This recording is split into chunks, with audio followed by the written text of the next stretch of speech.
रामायण क्या यह सिर्फ एक कहानी है या फिर भारत के इतिहास का सच्चा अध्याय? हजारों सालों से यह प्रश्न इतिहास, वैज्ञानिक और धर्म विद्याओं को उलझाता आया है। आज हम खोज करेंगे, रामायण इतिहास या मिथक?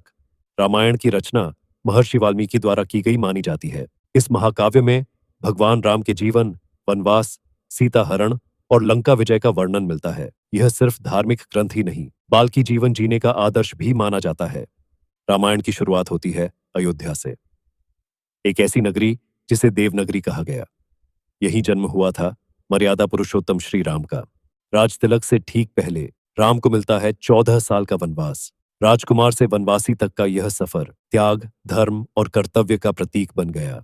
लंका नरेश रावण जो था ज्ञान और शक्ति का प्रतीक, लेकिन अहंकार ने उसे अधर्म की ओर ढकेल दिया।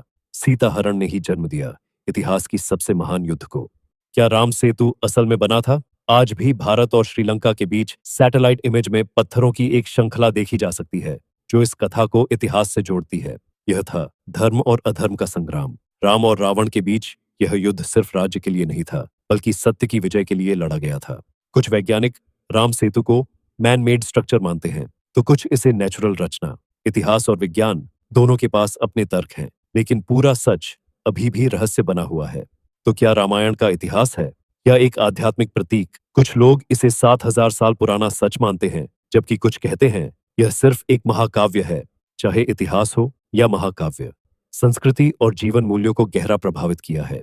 सच क्या है, यह शायद कभी पूरी तरह साबित न हो, लेकिन रामायण का संदेश सत्य, धर्म और मर्यादा हमेशा अमर रहेगा। आप क्या मानते हैं, रामायण इतिहास है या मिथक?